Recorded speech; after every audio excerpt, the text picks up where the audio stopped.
Louvado seja o nome do Senhor Jesus. A Ele toda a honra, a Ele toda a glória. Por mais uma oportunidade que temos de cultuar o Senhor na Sua palavra. Que mais esta oportunidade que nos é dada pelo Senhor seja de alcance do seu coração. Que haja sede e que haja fome em você para ouvir o que o Espírito Santo de Deus tem a falar às igrejas ou à igreja. Hoje nós queremos adentrar o trono e o céu, o capítulo 4. Nós ministramos a importância do Espírito Santo na nossa vida e quanto devemos aplicar a busca dele. E buscar o Espírito Santo é fazer a vontade da palavra. Então, buscar o Espírito Santo é obedecer à palavra. Buscar o Espírito Santo é nós ouvirmos o Evangelho, ouvirmos a palavra num todo e saber que esta palavra, como disse Pedro, não é de interpretação humana, foi inspirada, foi dada pelo Espírito Santo aos homens santos para escrever. Buscar o Espírito Santo, então, a importância de você obedecer aquilo que você ouve, de você pedir a misericórdia do Senhor e que o Espírito Santo discirna na sua vida os verdadeiros arautos, atalaias e profetas da palavra, para que você não seja engodado, enganado por alguém que possa não ter o chamado, ainda que não faça por mal, mas atreva-se a pregar aquilo que na verdade ele não tem o conhecimento para isso. Então a importância do Espírito Santo na sua vida, na nossa vida, é primordial, porque sem ele você não entende a palavra, por ele você não conseguirá permanecer de pé, por ele você não vai obedecer, você não vai honrar o Senhor, porque é através dele que nós glorificamos o Pai e o Filho, é através dele que somos regenerados, lavados e santificados. Sem santificação ninguém verá a Deus. E nós ministramos a todos que quando a igreja for arrebatada, o Espírito Santo sai da terra. Continua o seu trabalho no trono e agora as pessoas vão se converter através da morte, derramado o seu sangue. Está em Apocalipse, capítulo de número 7. Haverá muito sofrimento. E essas pessoas, por confessarem o Senhor Jesus como Senhor e Salvador das suas vidas, perderão as suas vidas, amando do anticristo e da besta por decapitação. Por isso acreditamos que os islâmicos serão usados terrivelmente para o juízo de Deus. Até porque o islamismo é a religião que mais cresce no mundo. Embora tenha aparência de piedade, como diz 2 Timóteo 3, eles rejeitam a verdade de Jesus. Por melhor que seja a retórica do islamismo, eles rejeitam Jesus como Filho de Deus. Para eles, Jesus é um profeta e Maomé é maior do que Jesus. Então, aquele que não confessa Jesus é o anticristo e a besta. Passa a régua. Então, o islamismo é a maior religião do mundo que nega Jesus como Filho de Deus. O islamismo radical. Porque o budismo e outras religiões, elas não ferem a Jesus. É como se Jesus nem existisse. Apenas um bom moço. Mas para os islâmicos radicais, chamar Jesus de Filho de Deus é procurar a sua morte.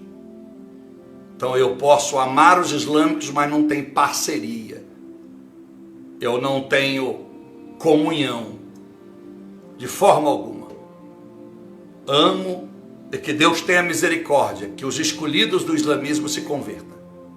Mas Jesus é negado por eles. Então, quando chegar a época do juízo e da tribulação, eles serão usados.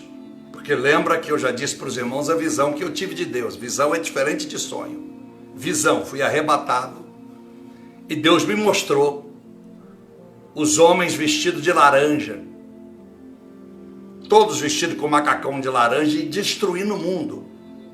Mas havia anjos, havia seres, né, que depois na visão, a revelação era os anjos, homens de pedras enormes, de 30, 40, 60 metros de altura, muito alto, grande. Pareciam prédios, todos de pedra. E eles destruíam todos os homens de laranja. E ao mesmo tempo que destruía a terra. E nós vamos chegar lá nos capítulos seguintes do Apocalipse. Hoje vamos falar de trono e céu. Mas para fazer a sua mente recapitular o que eu já preguei, num resumo. Então nessa visão, eu estava escondido, com algumas pessoas com outras roupas. E eu olhava aquela cena e procurava proteger pessoas que estavam do meu lado. Então aquela era a visão da tribulação que Deus me deu. Aí eu não tive dúvida, logo depois, eu ainda estava morando na América. Logo depois, quando os islâmicos colocaram as pessoas de laranja, não sei se você lembra, viu esses vídeos aí, está no YouTube, decapitando aqueles que aceitaram Jesus ou confessavam Jesus. Botaram fogo em cristãos em praça pública. Isso foi mostrado pela internet no mundo inteiro. Então foi a confirmação. Então, o arrebatamento da igreja, e hoje eu dou mais uma confirmação no texto bíblico sobre o arrebatamento da igreja antes da tribulação. Nós falamos que o Espírito Santo é aquele que te conduz, que te testifica que é necessário você crer na palavra e viver a palavra. Sem ele você não vai conseguir ser crente contínuo. Sem o Espírito Santo, você não vai conseguir ser arrebatado. Sem o Espírito Santo, você morre antes do arrebatamento e vai para o Hades. Ou você fica na hora do arrebatamento, verás que os santos subiram e você ficou para trás. Porque se o Espírito Santo não te convence enquanto agora ele está na terra, não convencerá você na tribulação. E na tribulação será através da conversão pessoal. Você vai ouvir quem vai pregar, os tantos que vão ficar. Muitos, e por isso que o juízo de Deus começa por dentro da igreja, 1 Pedro 4, 17, 18. Então, muitos que hoje estão na igreja, ou que estarão na igreja, ficarão para a tribulação, e esses pregarão o evangelho, porque o Espírito Santo não convencerá. E a pessoa, ao saber do que houve no arrebatamento, ao ver o anticristo e a besta destruindo e matando todas essas pessoas, então vão aceitar Jesus, vão perder as suas vidas, vai ser uma carnificina. Uma grande minoria, uma pequena minoria vão sobressair, ou vão sobreviver nos montes, nas cavernas, mas escondidos e à míngua, quase morrendo de fome. Porque até lá, a tecnologia que o anticristo e a besta terá sobre a terra é que, como você sabe, os Estados Unidos, a CIA, procurava Bin Laden nos túneis do Paquistão, do Afeganistão, do Iraque, do Irã. Os túneis, várias cavernas, os satélites americanos procuravam, em ingleses, dentro de montanhas, calor humano.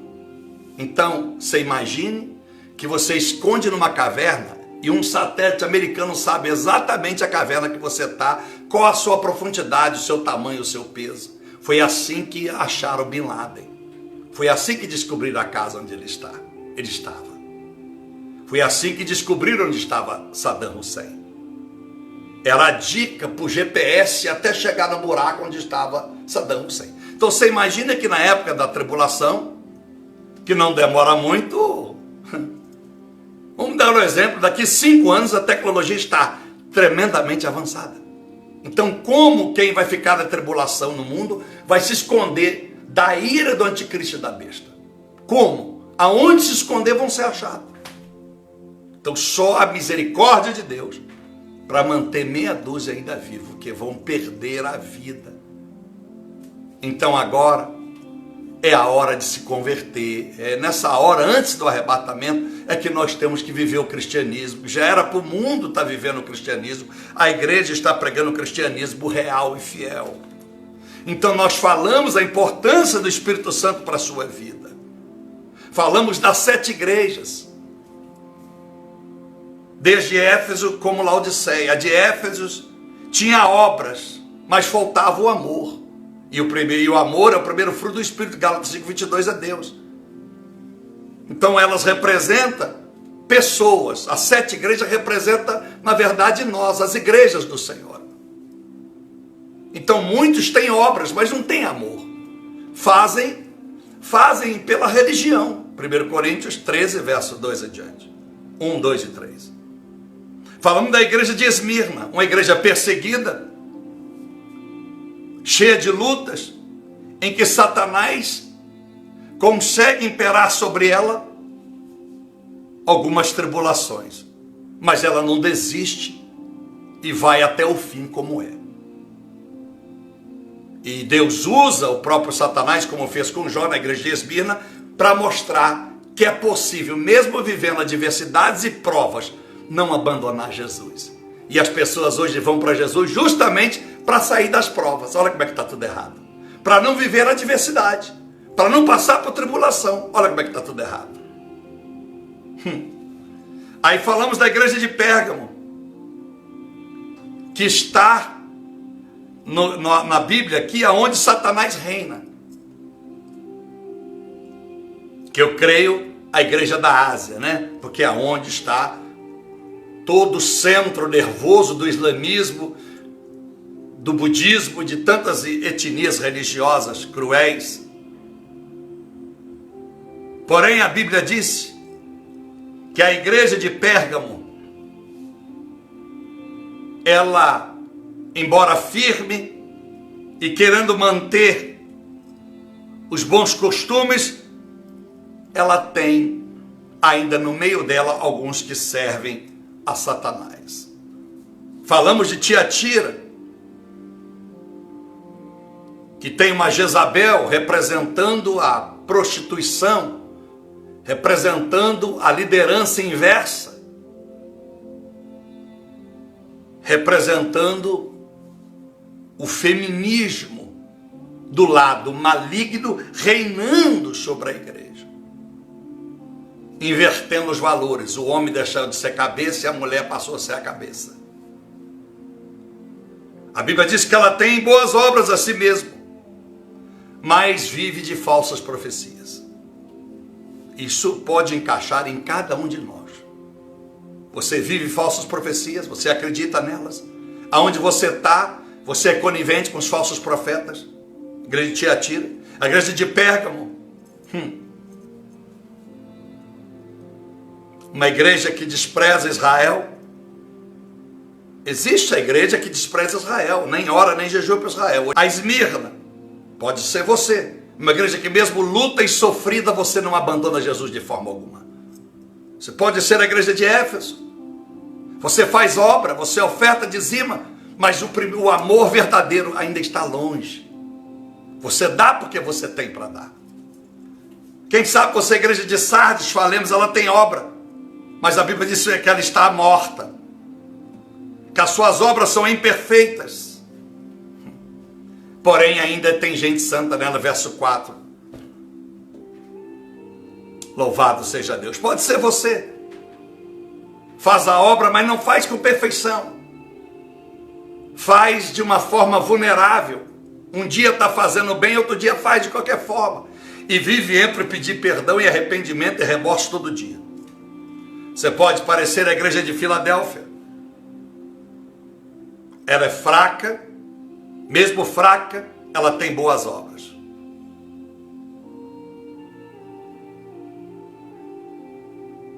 A Bíblia diz que ela precisava vigiar no verso 11. Por quê? Porque o diabo quer destruí-la. Mas é o perfil da igreja que não ficará na tribulação. Igreja perfeita. Igreja de Laodiceia, rica, poderosa. Pode representar você. Tem tudo, está prosperando. Mas aos olhos de Deus é pobre e podre. Nu. Não tem dom, não tem fruto, não tem nada. É uma igreja morna, não é quente nem fria. É aquele crente que não fede nem cheira. Então nós falamos do poder do Espírito Santo. Por isso que cada igreja tem no versículo finais de cada uma delas, quem tem ouvido, ouça o que o Espírito Santo tem a dizer à igreja. Sabendo que não é o poder nosso, os dons recebidos que faz com que nós não nos prostremos diante do mal, mas o poder daquele que dá autoridade a nós, o Espírito Santo.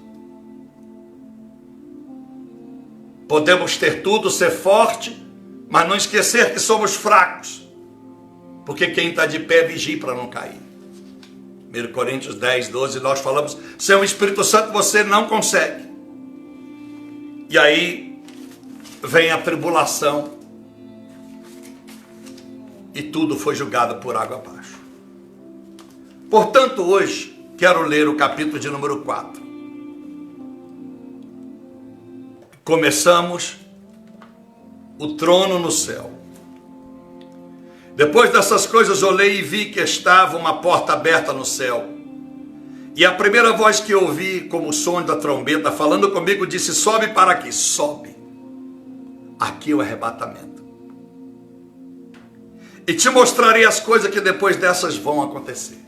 Então aqui neste versículo chave, sobe, Deus está dizendo à igreja, vai subir e verá o que vai acontecer após o arrebatamento. Louvado seja Deus. Versículo 2, imediatamente fui arrebatado em espírito e um trono estava posto no céu. E alguém assentado sobre o trono. E o que estava sentado era numa aparência semelhante a uma pedra de jaspe e sardônio. É uma palavra configurada, né? A gente chama de iconografia. Iconografia é a representação por imagens. Representação por imagens. Iconografia. Então a iconografia bíblica mostra um ser semelhante à pedra e jaspe, a sardônio. A glória era muito grande. Era algo lindo. E o que vinha na mente de João era uma pedra preciosa, algo muito lindo, muito nobre. Semelhante, aí diz a Bíblia, ao redor do trono havia um arco-íris, semelhante na aparência a esmeralda. Havia um arco-íris lindo. E a cor verde predominava, como esmeralda. O arco-íris era a aliança de Deus com a igreja de Gênesis 9. Quando após o dilúvio Deus faz aliança com o homem. Ao redor do trono também havia 24 tronos, e vi assentados sobre o trono 24 anciões, vestidos de branco, que tinham em suas cabeças coroas de ouro. Aqui está o segredo da mensagem da igreja. Os 24 anciões, os 24 tronos e as 24 coroas. Então ele viu todos vestidos de branco, representando a santidade. Aqui representa a igreja. E você vai entender porque representa a igreja. Do trono saíam relâmpagos, vozes e trovões. Êxodo 19, representando o poder de Deus. O poder, a força do Senhor. Diante do trono haviam e ardiam sobre o trono 7 lâmpadas de fogo, as quais são os 7 Espíritos de Deus, representando o que está em Isaías capítulo 11, versículo 2. Os 7 Espíritos que estavam sobre Jesus. Os 7 dons, 7 identidades que estavam sobre Cristo.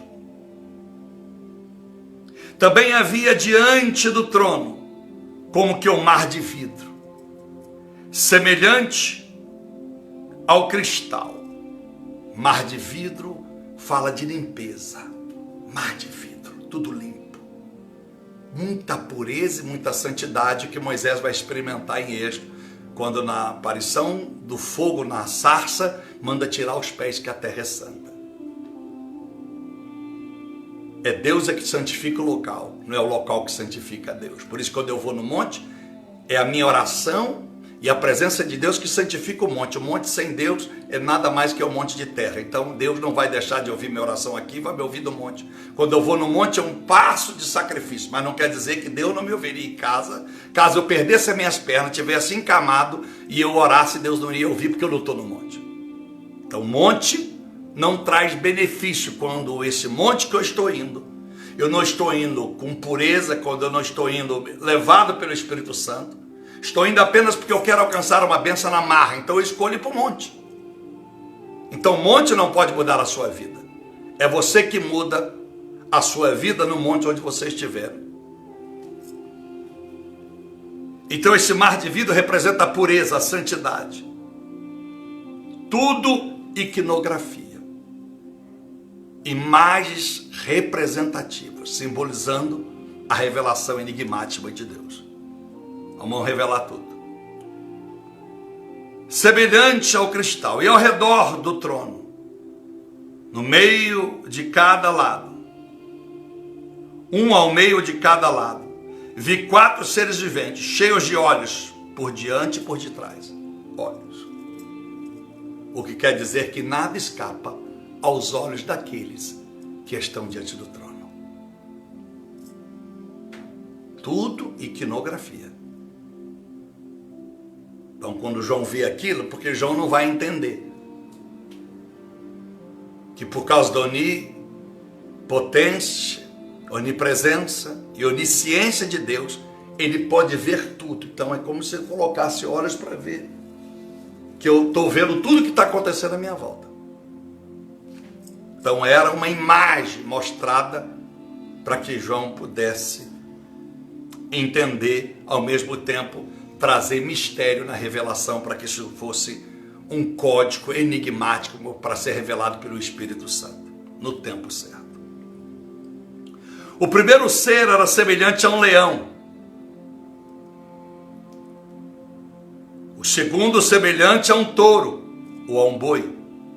O terceiro tinha o rosto de um homem. E o quarto era semelhante a uma águia voando. Aqui representa os 4 evangelhos, Mateus, Marcos, Lucas e João. Vamos chegar lá. Os 4 seres viventes tinham cada um 6 asas ao seu redor. As mesmas 6 asas que tinham os serafins de Isaías capítulo 6. Com 2 tampava o rosto, com 2 tampava, cobria os pés e com 2 sobrevoava. E ao redor e por dentro estavam cheios de olhos também. Não descansam nem de dia nem de noite, dizendo: Santo, Santo, Santo é o Senhor Deus, o Todo-Poderoso, aquele que era e que é e que há de vir. Quando os seres viventes davam glória, honra e ações de graça ao que estava sentado sobre o trono, lógico que é Jesus, ao que vive para todo sempre, então os 24 anciões prostravam-se diante do que estava sentado sobre o trono e adoravam ele, ao que vive para todo sempre, e lançava suas coroas diante do trono, dizendo: digno é, Senhor nosso e Deus nosso, de receber a glória, a honra e o poder, pois tu criaste todas as coisas e por tua vontade existem e foram criadas. Louvado seja o nome do Senhor. Meus amados irmãos, aqui inicia o triunfo de Cristo sobre as trevas. João vai saber. E Deus, na sua soberana sabedoria, começa aqui a falar sobre o arrebatamento. Sobe e veja. Ele está representando a igreja lavada e remida vai estar no alto e subindo no céu de glórias, e de lá vendo o juízo de Deus. Meu Senhor, No verso 1:19, tremendo, que diz a Bíblia: escreve, pois, as coisas que tem visto, as que são e as que depois dessas hão de acontecer.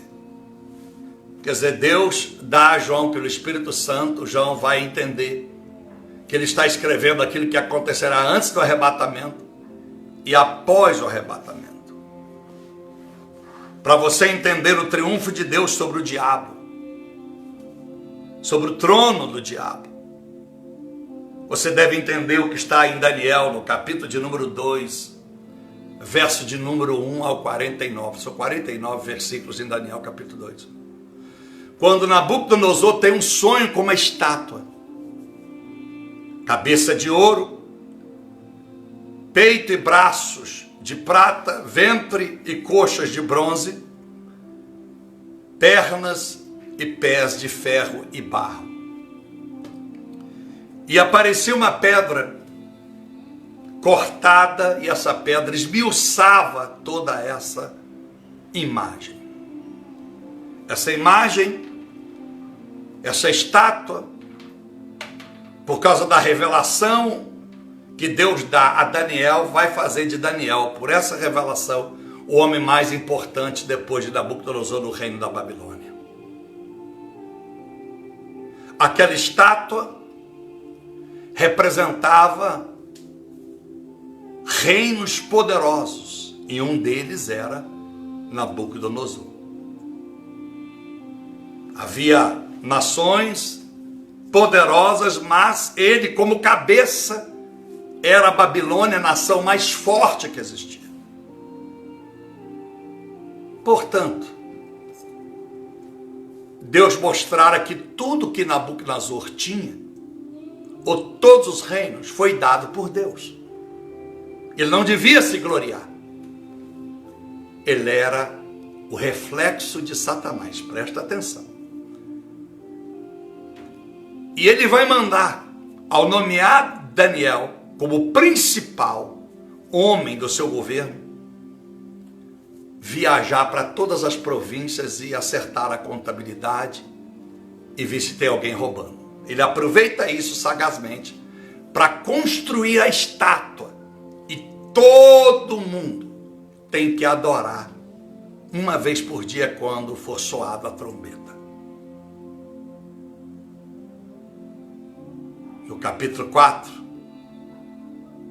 ele vai pagar um preço muito caro por isso.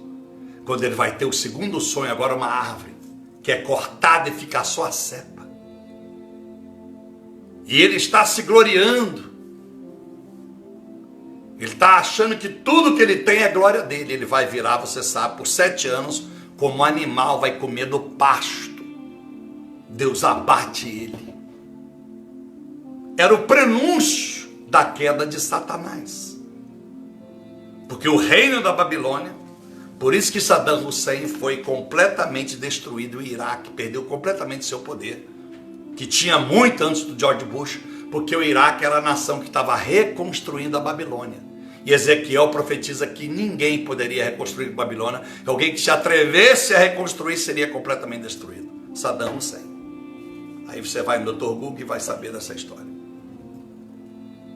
Então, a cabeça de ouro parece sábio, Satanás. E na verdade ele tem sabedoria dada por Deus, mas limitada, né? Por causa de Ezequiel 28. Ele é rico em conhecimento, em sabedoria, formosura. Está escrito lá. Peito e braços de prata. Parece que são obras de salvação. A prata sempre simboliza a salvação. Ventre e coxa de bronze. Interior vazio e pobre. Segundo Crônicas 12:30, Roboão, filho de Salomão, por medo dos inimigos, dá todo o ouro, todos os utensílios de ouro, toda a riqueza de Jerusalém para os inimigos. E agora ele é obrigado a fazer escudos de bronze, porque não há mais ouro, não há mais ferro bom. Ele dá tudo. Então, ventros e coxas de bronze, o interior vazio e pobre. ventre e coxas. Pernas de ferro e barro. Força enganosa. Uma força limitada. Porque o barro nunca tem liga com prata. Ou com ferro. A pedra cortada é Jesus. E a Bíblia diz que ela foi cortada sem a ajuda do homem. Então Jesus, Deus poderoso, é que vai destruir a estátua. Porque a estátua, você vai ver que Nabucodonosor, ao reconhecer, quando envia Sadraque, Mesaque e Abednego para a fornalha, e vê que um quarto homem anda com eles, ele vai adorar a Deus, mas não destrói a estátua. Representando aquilo que nós vivemos hoje. Muitas das vezes se reconhece que Deus é Deus, mas não destrói o Satanás. Quer terminar, quer destruir a causa, mas não destrói o causador.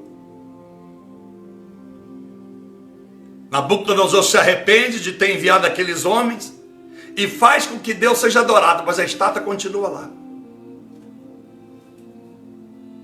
1 João, capítulo 5, 19, o mundo jaz no maligno, Satanás reina, porque o mundo dá legalidade para ele.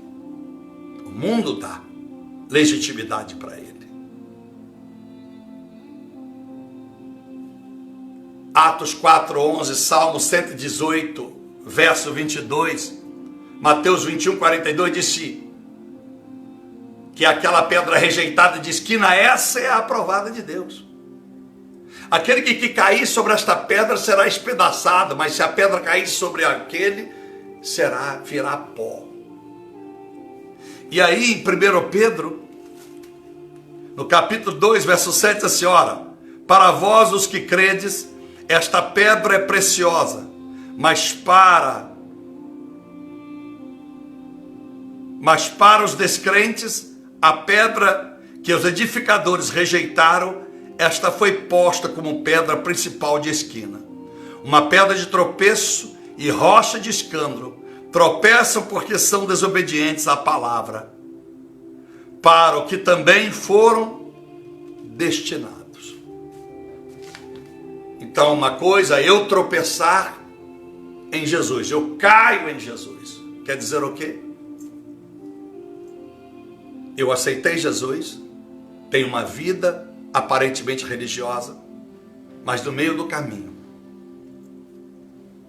eu me desvio, então eu estou espedaçado, eu me arrebentei tudo, mas ainda não virei pó. Mas se Jesus, aquele pelo qual Jesus cair, a pedra cair por cima dele, vai virar pó. Então ele está falando do juízo e está falando do pecado, mas daquele que se arrepende.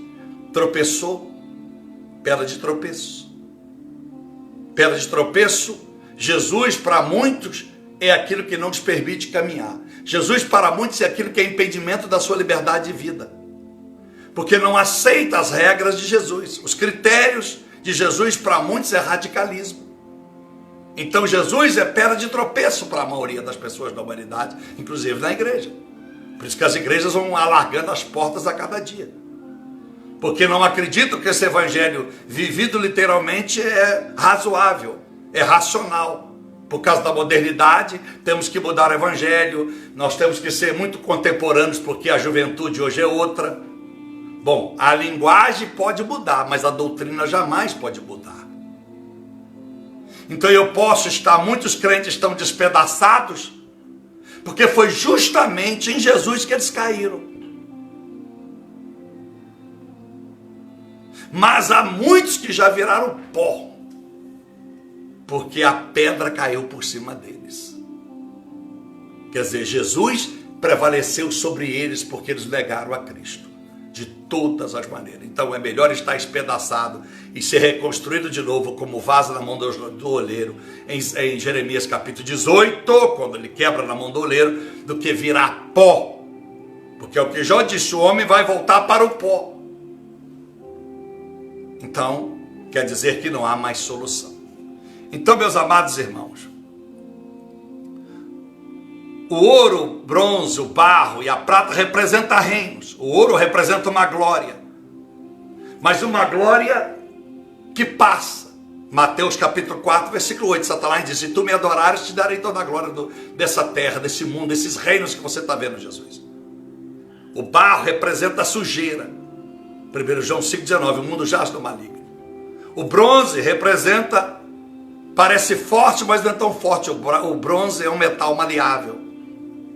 É o que eu disse, Roboão teve que construir escudos de bronze, e aqueles escudos, as flechas passavam sobre ele, porque ele não era duro como o ferro.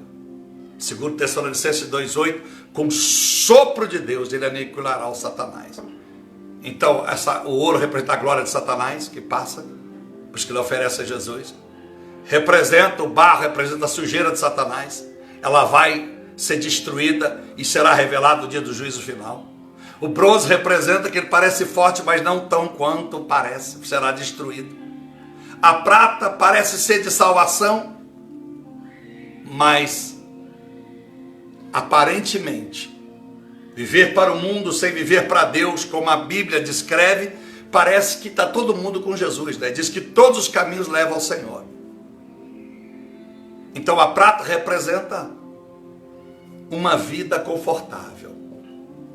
Porém, 2 Coríntios 11,14 diz que o Satanás vem como um anjo de luz, para enganar até os escolhidos se pudesse.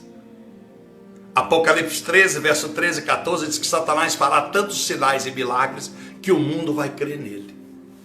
Mas tudo será destruído. Então, Nabucodonosor representa o Satanás. Era a senha para o Apocalipse, eu vou chegar lá. Deus deu para Nabucodonosor, está escrito reino, poder, força, majestade. Mas assim como disse Jó no capítulo 21, Deus deu e Deus leva. Deus deu e Deus toma. Ezequiel 28, todo o poder que Satanás é decretado ter, em Ezequiel 28, Deus deu e Deus tira. Daniel 2, verso 44, diz a Bíblia que Deus levantará um reino que jamais será destruído. Ele vai revelar isso a Nabucodonosor. Quem reino era esse? Era o reino de Jesus. Jamais será destruído. E a sua igreja, quando ele profetiza em Mateus 16, 18, sobre esta pedra que é ele, não era sobre Pedro, sobre essa pedra edificarei a minha igreja, e as portas do inferno não prevalecerão. Porque ele é a pedra rejeitada, é a rocha viva.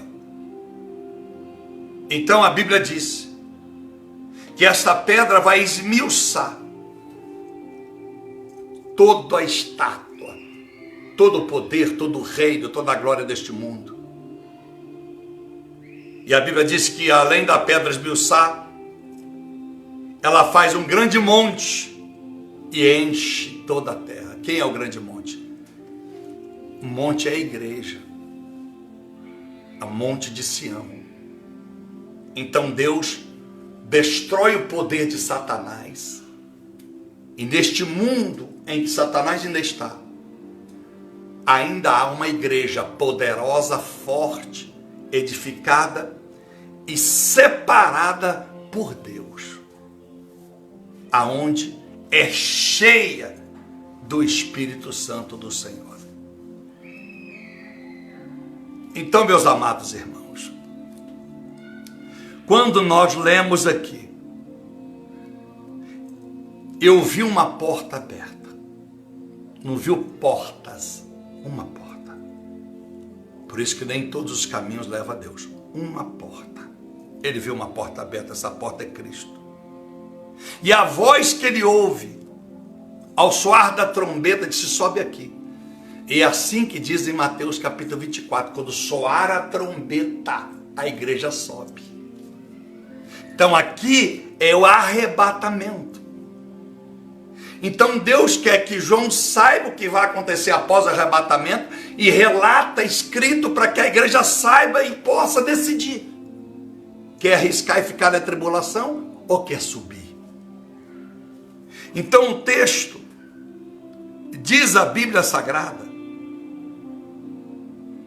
que ele é arrebatado em espírito. Como será a igreja? Você terá consciência se você for arrebatado. Essas roupas ficam imediatamente é colocado vestes brancas, a soberana e no mistério de Deus. Quer dizer, você perde essa roupa, já está com a outra e sobe no tocar da soar da trombeta dos anjos do Senhor. Por isso que é a parábola das 10 virgens. Quando tocou a trombeta, então aí veio um anjo. E elas tinham que estar preparadas, as noivas do Senhor. Então a Bíblia diz que havia um assentado sobre o trono. E havia muita glória. As lâmpadas estavam acesas. O Espírito Santo de Deus e as suas virtudes estavam sobre ele. Santidade no trono. E via 4 seres. E esses 4 seres, do verso de número 7, como eu disse, essa representação por imagens, a iconografia, ela atribui um símbolo a cada um dos 4 seres viventes. Como também atribui símbolo aos 4 evangelhos. Está lá em Ezequiel 1, verso 1 e 14, fala desses 4 seres. Verso 1 ao 4, verso 10, verso 14, e também aqui em Apocalipse. O primeiro semelhante ao leão é Marcos. O Evangelho de Marcos mostra João, o chamado de João no deserto e crescendo sobre o deserto, representando as feras do deserto, ao mesmo tempo que representa a força. O leão representa a força, a realeza e o poder. Por isso que Jesus veio como cordeiro e voltará como leão da tribo de Judá. Apocalipse 5, 6 adiante. Então, quando ele vê esse ser parecido com o leão, ele está vendo Jesus. Ao mesmo tempo, ele está vendo a igreja poderosa. A igreja cheia do poder de Deus. O Espírito Santo de Deus. Marcos 1, versículo 1 ao 25, revela esse poder de Cristo e da igreja. Então, Marcos, a igreja simbolizada como leão. Depois, o segundo ser que ele vê é semelhante ao touro, a um boi, que é o Evangelho de Lucas. E Lucas mostra a representação de Jesus como cordeiro entregue ao sacrifício da cruz. E é lá que diz, já do capítulo 2 em diante, nós vamos ver que Jesus, os pais vão consagrar Jesus não com um animal, porque eles são pobres, mas com 2 rolinhas ou com 2 pombinhas, para aqueles que eram pobres.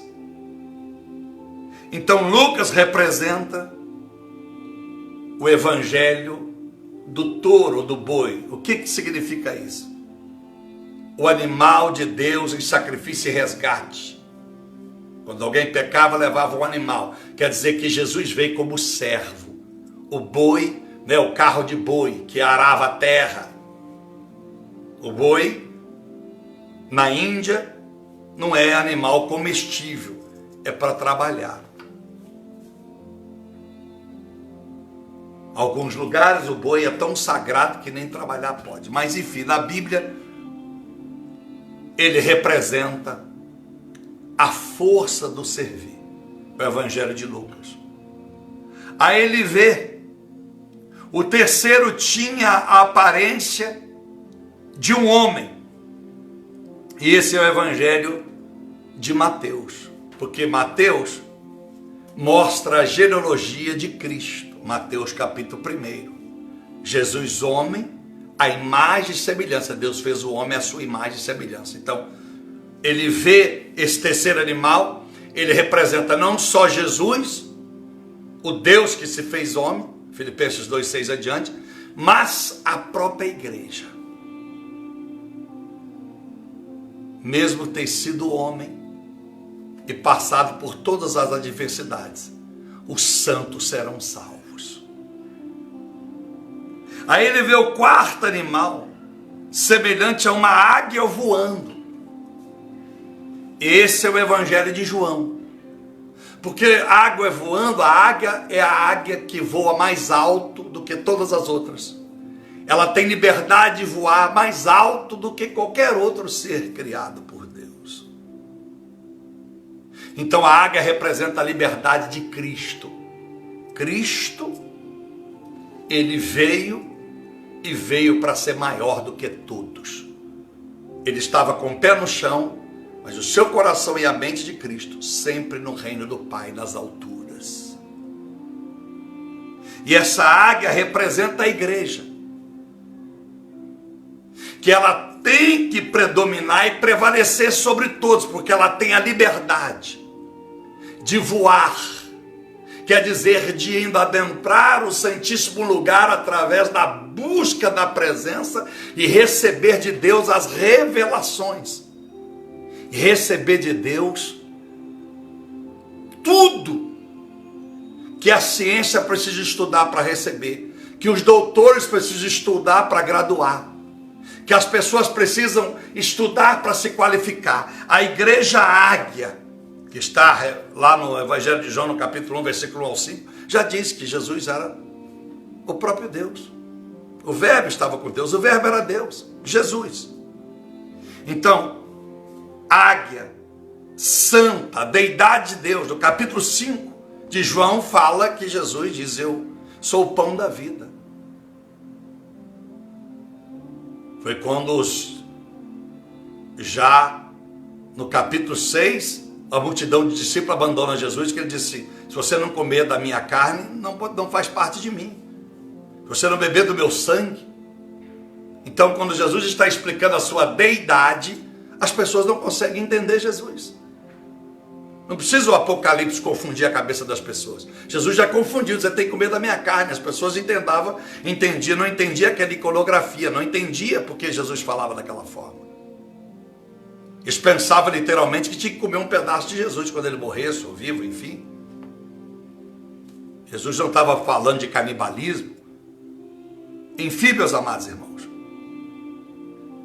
quando ele vê isso aqui, então Jesus está dizendo: a igreja, ela pode ser homem, mas será santa e terá a imagem e semelhança como eu, o Filho e o Espírito Santo, quando receber o corpo glorificado. Paulo escreve aos Tessalônicos. A igreja tem que ter a identidade do leão, poderosa. Do touro, do boi, tem que ser uma igreja que serve, veio para servir. Assim como o Filho do Homem não veio para ser servido, mas veio para servir, assim é a minha igreja. Então, na verdade, quando nós entendemos essa linguagem,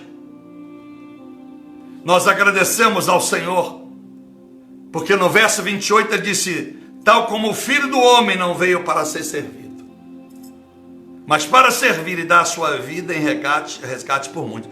Assim, quem dentre vós quiser ser o primeiro, seja o escravo.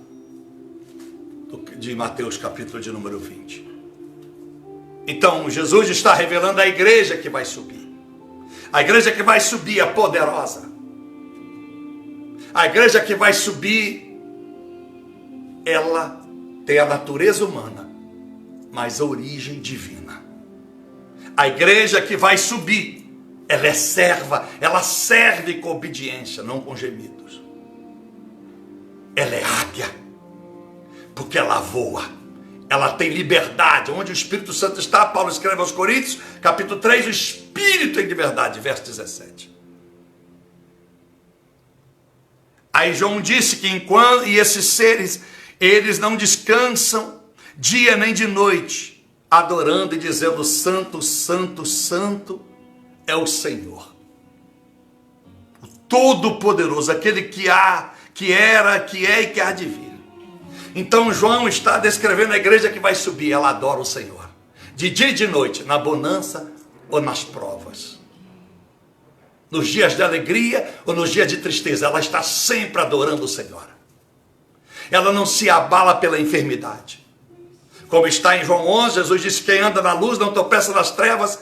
E de Lázaro apenas dorme. Mas embora ele sabia que ele já estava morto, a igreja de Cristo, ela adora o Senhor. Ela adora a Deus a todo tempo, não porque canta. Ela está dizendo que Deus é santo, santo é o Senhor Deus Todo-Poderoso, com os atos da sua vida, as atitudes da vida. É um ato contínuo, dia e noite, adorando ao Senhor. Louvado seja o nome do Senhor Jesus. Então diz que quando a igreja adorava, então ele via 24 anciões que tinham um trono para se assentar.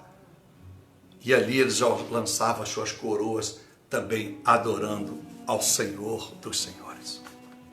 Então aqui vem a grande revelação do capítulo 4. Presta atenção. Aqui vem o enigma e a gloriosa revelação do capítulo 4. Os 24 anciões, o que eles representam? As 12 tribos do Antigo Testamento e os 12 apóstolos do Novo Testamento. Porque Ezequiel 48, seu último capítulo, as 12 tribos de Israel recebe, segundo a Bíblia Sagrada, cada um recebe heranças na Nova Jerusalém. E aos discípulos que se tornam apóstolos, todos seriam salvos e reinaria com Cristo. A não ser o filho da perdição, Judas. Eu vou chegar lá. Jesus prometeu. Então, quando você agora entende o que eu vou lhe dizer, vou lhe mostrar. Primeira coisa, você já sabe, nós já ensinamos isso várias vezes, que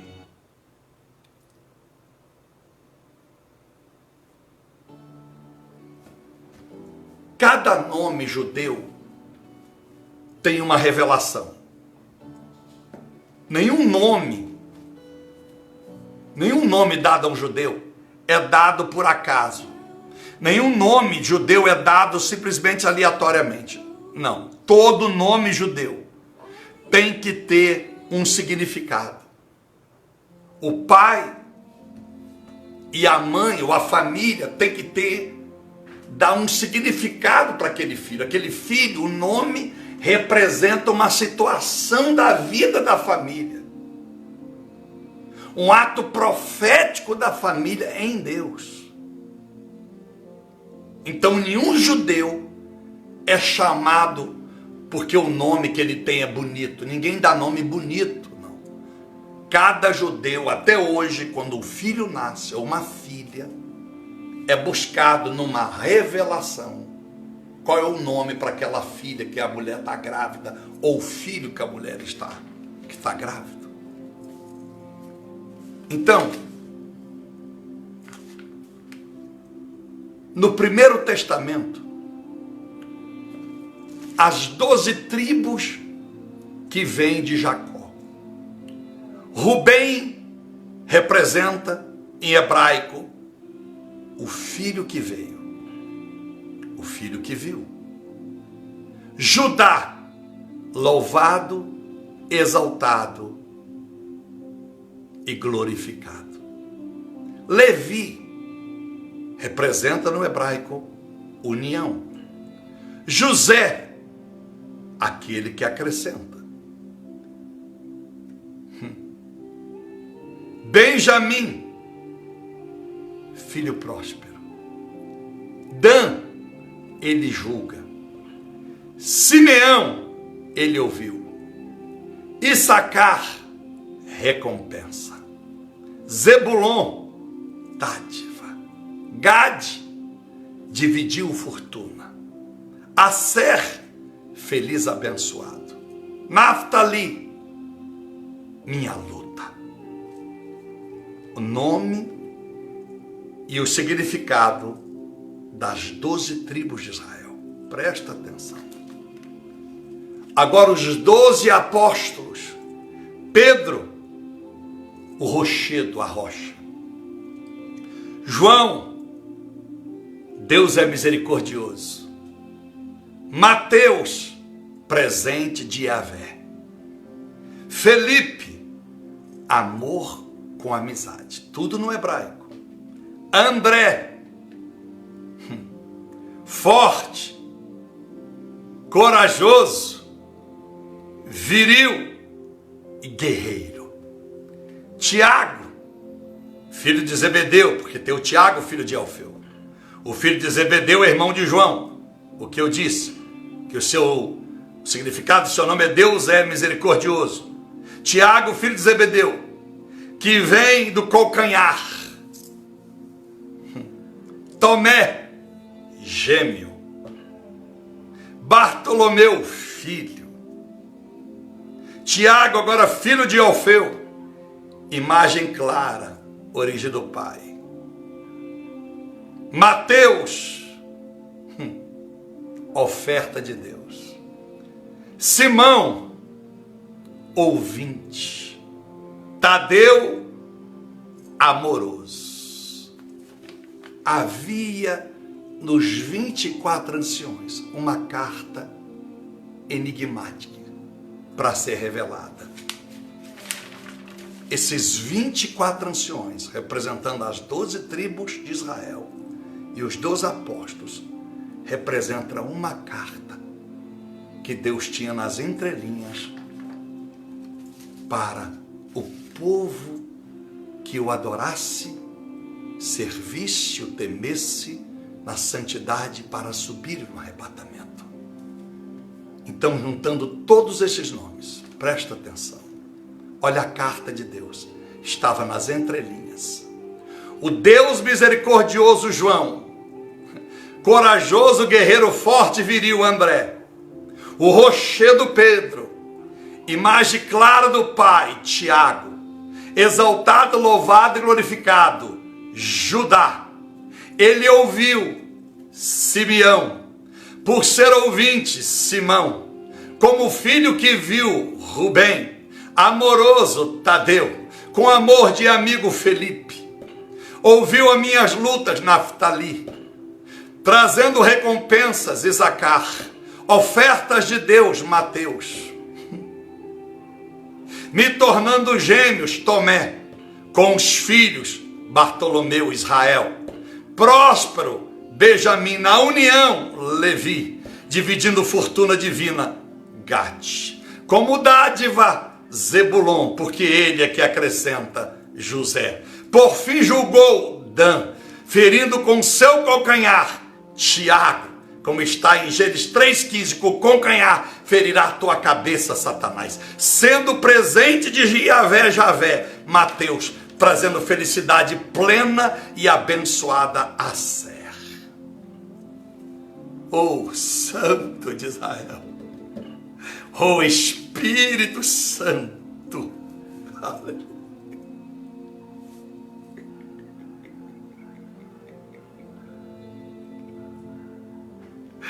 Aleluia. Muitos leem atentado à literatura, à gramática literal. E seu Espírito Santo você não consegue. É impossível entender esse mistério de Deus. Olha que tremendo. Os 20 mais apresentam, daqui a pouco estou acabando. Os 24 anciões representam uma carta de Deus nas entrelinhas. E repito de novo, porque cada nome tem uma tradução.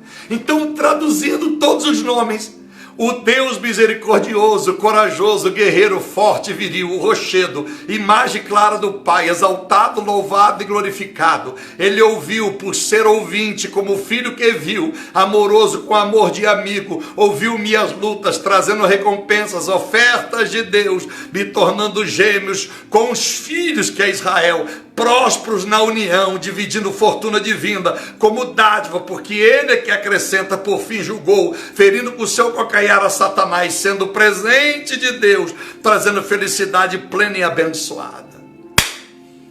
Aleluia. E esses anciões lançam suas coroas, o que quer dizer que nós todos, então, representados como igreja, os 24 anciões representam os cristãos do arrebatamento, que vão reconhecer que toda a glória e toda a honra por todos os bens que receberam, por toda a dádiva da vida que recebeu, só Ele é digno de toda a honra e toda a glória. Por isso que pegam as suas coroas e lançam no seu trono. Aleluia. Para cumprir 1 Crônica 29:14, porque lembrastes de nós, se tudo que temos provém do Senhor. Por isso que Davi, em Atos 13:22, é um homem segundo o coração de Deus. E deixa-lhe dizer, lembra os 4 seres, todos têm 6 asas, cheios de olhos, e não descansam dia e nem noite. A primeira revelação é os anjos. Os anjos não descansam dia e noite, adorando ao Senhor com a sua obediência. Porque eles têm olhos, nada foge aos olhos dos anjos. Por isso que em Jó capítulo 1, quando os anjos de Deus apresentam diante de Deus para trazer o relatório do mundo, está também Satanás e seus anjos. Por isso que mostra os anjos com olhos em toda a sua face. É apenas iconografia. Tudo que nós fazemos, há anjos anotando. Aleluia. Por isso Deus é onipresente, porque tem anjos espalhados por todo o mundo, trabalhando em favor dele e para os santos. Anjos, Hebreus 1:14. Anjos de Deus são espíritos ministradores, a fim de ajudar os que hão de herdar a terra prometida. Toda a injustiça que Satanás cometer com o santo, eles levam a Deus. Toda a justiça que você cometer em favor de Deus é apresentada em Deus.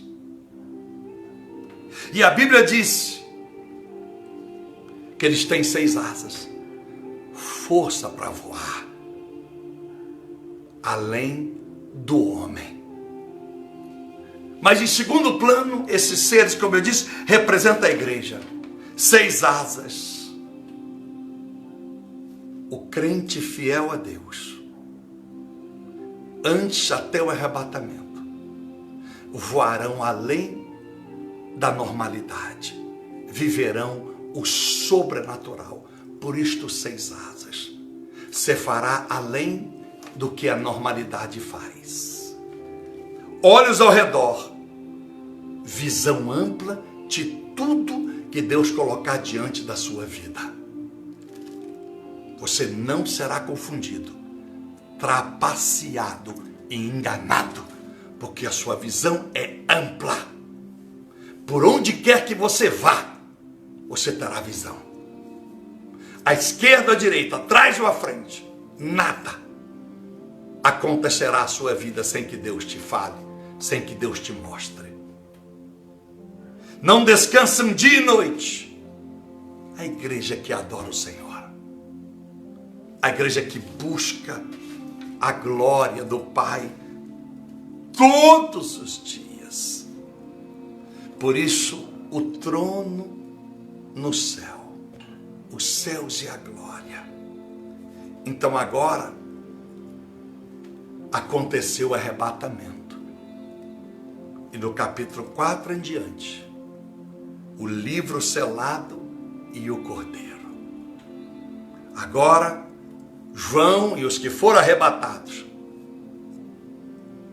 ouvirão junto de Cristo a abertura do livro, a leitura dos selos, o quebrar dos selos, o flagelo que virá sobre toda a humanidade. Então, meus amados irmãos, eu quero fazer esta oração por sua vida. Que você seja esta pessoa que, como diz a Bíblia, é semelhante ao leão, porque você é forte em Deus. É semelhante ao touro, porque você é servo. Há força de sobra para servir. Não seja melancólico. Você tenha aparência de águia. Voa e alcança o que a maioria não alcança. E você não esquece que é homem e só Deus é Deus. Mas como homem, pode ser santo, como Jesus foi santo. E como águia, leão, um touro e o homem, você pode esperar o arrebatamento.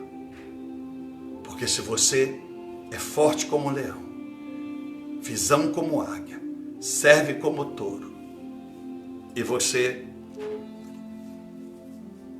é humilde de saber que só Deus é Deus, pode ter certeza que esta carta, representada pelos 12 tribos do Primeiro Testamento e os 12 apóstolos, ela é para você. Coloque a sua mão sobre o seu coração e vamos fazer uma oração. Espírito Santo de Deus, repito esta carta para você. O Deus misericordioso João, corajoso, guerreiro, forte e viril, André, o rochedo Pedro, a imagem clara do Pai, Tiago, exaltado, louvado, glorificado, Judá. Ele ouviu Simeão, por ser ouvinte, Simão, como o filho que viu, Rubem, amoroso Tadeu, com amor de amizade, Felipe, ouviu as minhas lutas, Naftali, trazendo recompensas, Isacar, ofertas do Deus poderoso, Matias, me tornando gêmeo, irmão, Tomé, com os filhos, Bartolomeu, que é Israel, próspero, Benjamim, na união, Levi dividiu a fortuna divina, Gade, como dádiva, Zebulão, porque ele é que acrescenta José. Por fim julgou Dan, ferindo com seu calcanhar a Satanás, Tiago de Zebulão, sendo presente de Deus para mim, Mateus, trazendo felicidade plena e abençoada a Sé. Senhor meu Deus e meu Pai, no nome do teu Filho amado Jesus Cristo, nós te agradecemos e te louvamos por mais esse capítulo profético, escatológico, apocalíptico. Obrigado, Senhor, porque tu veio para vencer a morte, vencer o trono de Satanás. Aquele que tem cabeça de ouro é uma glória, mas é passageira. Será esmiuçada pela rocha, que é Jesus, o nosso rochedo, que veio para destruir aquele que os seus pés é misturado com ferro e barro. Parece forte, mas é uma força limitada, e o seu caminhar é limitado pelo Senhor. Assim como a estátua de Nabucodonosor, e o seu reino foi completamente destruído. É essa a promessa do Senhor. para aqueles que te obedecem e que te servem, em plena comunhão com a palavra. Para que possamos subir no arrebatamento, como diz o texto, ao soar da trombeta, subir aqui e veja o que há de acontecer depois dessas coisas. Meu Deus e Pai, que nenhum de nós fiquemos para a tribulação, porque a revelação dos capítulos adiante, nós vamos ver flagelos, desgraça, coisas terríveis acontecendo no mundo. E nós não queremos julgar com a sorte. Posso falar por mim. É melhor morrer agora e ser salvo do que viver mais sonhos e perder a salvação. Eu estendo as minhas mãos, alcançando, meu Deus, vidas para a glória do seu Filho amado Jesus Cristo. Aquele que veio como leão, como touro, como águia e como homem. E que assim traz a nós, como homem, a oportunidade de vencermos. Como águia, de ter uma visão ampla. Como touro, de ser servo. Como leão, de ser poderosos. No nome do Senhor, ajuda-nos, ó Deus, a entendermos todos os dias os enigmas da sua palavra, a iconografia bíblica, a iconografia escatológica, para que sejamos, ó Pai, ó Deus, nosso Salvador e Redentor Jesus Cristo, marcados por aqueles que com asas voam em lugares que poucos chegam, com olhos tendo amplitude daquilo que nos aguarda, e que, meu Senhor, adoram ao Senhor sem descansar. Que tudo o que fizermos, seja do levantar ou deitar, o seu nome seja glorificado e honrado, até que volte a buscar a tua noiva e possamos diante do trono lançar as nossas coroas dizendo: Senhor, tudo que recebemos, já começamos na terra a dar ao Senhor a honra e a glória, pois somente a ti pertence todas as dádivas que conquistamos. Muito obrigado, Pai. Assim oro, agradecido ao Senhor, hoje e por todo sempre. Amém. Que Deus te abençoe, seja com a tua vida e com a tua casa.